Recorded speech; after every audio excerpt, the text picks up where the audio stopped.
So if you don't Americanize your own name, your name will be butlered. Can anyone guess how my name is pronounced by Americans? Sure. A shark. A shark. So it's better you Americanize your name and save you from all these shocks. That let's move on to the management book review. So we have our management book reviewer Toastmaster Srividya Hariharan today. So she is going to review this book titled Super Communications by Charles Duhigg. For those who are new to the club, in Toastmasters we have 3 sections. The first section is prepared speeches, the second one is table topics, and the third one is the evaluation section. But in Meraki, being an advanced Toastmasters club, we have this additional section called management book review, where one of our fellow Toastmasters will read a book and then come and review it here. So that background, may I call the management book reviewer Toastmaster Srividya Hariharan. The book name is Super Communications by Charles Duhigg. Timer note down 5 to 7 minutes.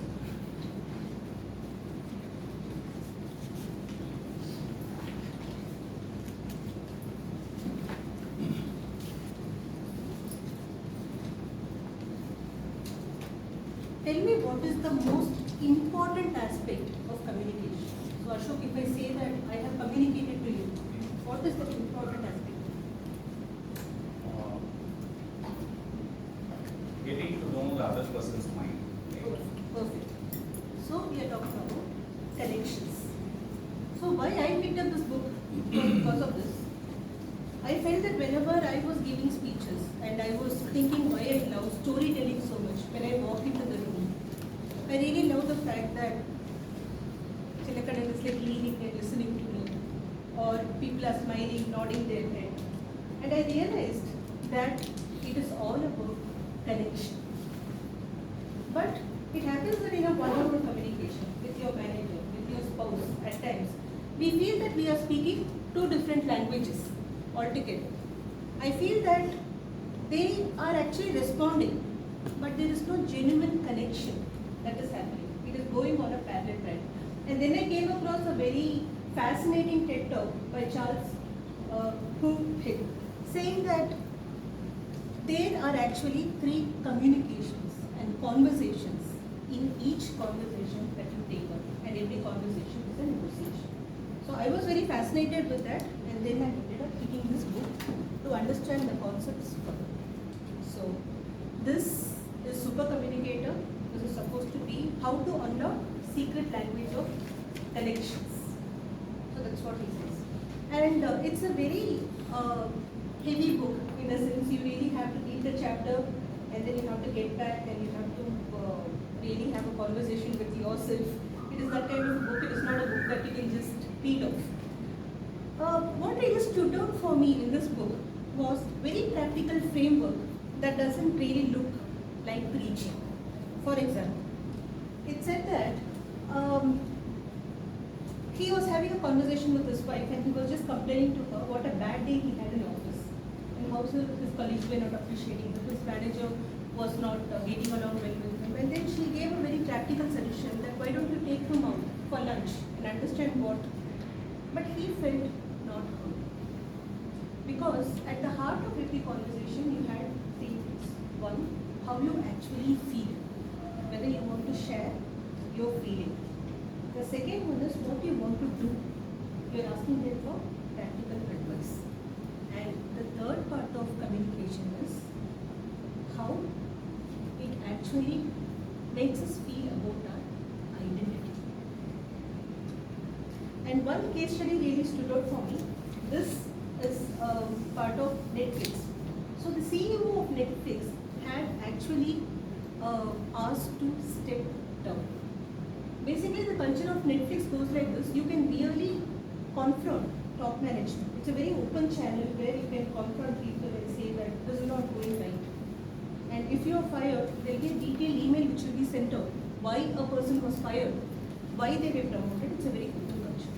But it happened that for one of the shows, there was a show hosted where the comedian was being very offensive and racist. So the CEO said that he used the word, the N word, that you're not supposed to use for referring to a colored person. And then he promptly apologized. But then it split the company into two. So there were one set of people who said that Netflix is ignoring all the racial tensions that is going on. People are not promoted. People who have color. And the other person said that no, you are being overly sensitive. It's nothing to do with your color, but about your performance. Then the CEO had to step in. But they brought in communications expert. And what do you think is the root cause of that schism between two groups? Anyone? Prejudice. Proper communication. Prejudice. So in the heart, we feel it was prejudice. But actually the problem was social identity, in which people didn't want to be grouped into some group that they felt that they didn't belong. For example, the white people felt that the blacks were putting into buckets of people who were racist, supremacists, and they want to be known as liberals. Their social identity was better. And when it comes to the colored people, they felt that these people are dumping them with sensitive people who were not up to the mark. Whereas Netflix had a culture where if you are not good enough, you are brutally fined with reasons. So they felt that they belong to high performers and they were dumped into this level. So at heart of all the conflicts and the prejudice lies the fact that we don't want to pick up a social identity or a group that we don't belong to. So building a deeper connection with people, according to Charles Butler, has three components. One, instead of asking shallow questions, say where do you live? It says that what do you really love about your neighborhood? Deep questions. It sounds like shallow questions, but deep questions. If you see any of the super communicators that we have come across, you will understand that make you feel heard. You are able to share your feelings with them better. They enable sharing of feelings. So whenever you want to have a deep communication with somebody, ask them about their beliefs, their values, their experiences instead of facts before you even get into the conversation. It is then that they are going to open up and talk. And if you are really cynical about how it's going to work, a group of hedge funds and strangers were put into a room once by a communications expert, and they were asked 29 questions, which is designed to make people fall in love with each other. And they were very deep questions. What was the first time or last time that you cried in front of a group of people? Or you cried? Who will be the dinner guest you would like to invite? Who would you like to spend the evening with? These kind of questions. And perfect stages were paired, and they ended up crying to each other, sharing their personal thoughts. At the end, a lot of them had become friends. This didn't happen with churchgoers or people who you feel that they had a lot in common and colleagues. It happened with perfect strangers, a friendship built. Because of the fact that we want to talk about deep questions. So next time we want to connect with people, let's remember three things. Talk to them about their values, what they believe in, what it means to them to have a very